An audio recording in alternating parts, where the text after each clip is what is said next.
నిజంగా మీ ఉన్నతి, మీ ఔన్నత్యం ఈరోజు చాలా చాలా స్ఫూర్తిదాయకం.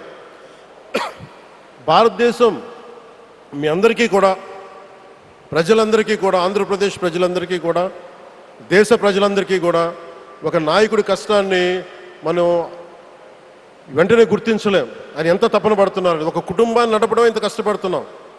140 కోట్ల మంది ప్రజలు నడపడం ఎంత ఆషామాషి వ్యవహారం కాదు. ముందుకు తీసుకెళ్లే నాయకుడికి తెలుస్తుంది. అలాంటి వ్యక్తికి మనం ఏమి ఇవ్వగలం. దేశాన్ని నడిపించడం అంటే రామకార్యం లాంటిది. హనుమంతుడు లంకకు లంఘించినప్పుడు అనేక అవంతరాలు వచ్చినాయి, అనేక అడ్డంకులు వచ్చినాయి. రామకార్యం చాలా గొప్పది. అలాగే ఈరోజు ప్రధానమంత్రి గారు దేశాన్ని ముందుకు నడిపించేది బృహత్ కార్యం, చాలా మహాకార్యం అది. అలాంటి వ్యక్తికి మనం ఇవ్వగలిగేది, హనుమంతుడికి మనం ఏమి ఇవ్వగలం? నువ్వెంత గొప్పగా లంఘించావు, ఎంత కష్టపడ్డావు. ఏ దేవతకైనా ఇవ్వాల్సిన స్తుతే. వాళ్ళు మన నుంచి ఏమి కోరుకోరు. ఒక తల్లిదండ్రులకి మనం ఏం కోరుకోరు. అమ్మ నువ్వు మా కోసం కష్టపడ్డావు, నాన్న నువ్వు మా కోసం కష్టపడ్డావు అని.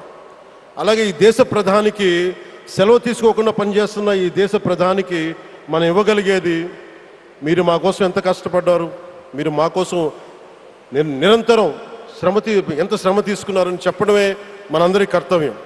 అలాంటి గౌరవ ప్రధానమంత్రి గారికి మనస్ఫూర్తిగా మీరు అనుకున్నంత కాలం అధికారం మీరు వద్దంటే వదలాలి, కానీ అధికారం మీ చేతుల్లోనే ఉంటుంది. దానికి మేమందరం నిరంతర కృషి చేస్తామని తెలియజేసుకుంటూ, భారతమాత ముద్దుబిడ్డ మన ప్రధానమంత్రి నరేంద్ర మోదీ గారికి ధన్యవాదాలు తెలుపుకుంటూ, ఒక్కసారి ఆయనకి ఇవ్వగలిగేది భారత్ మాతకి జయజయలు చెప్పుకుంటూ సెలవు తీసుకున్నాను.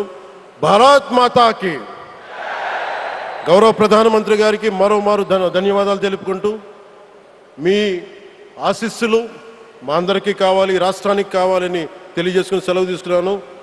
జై భారత్ అండ్ జై హింద్.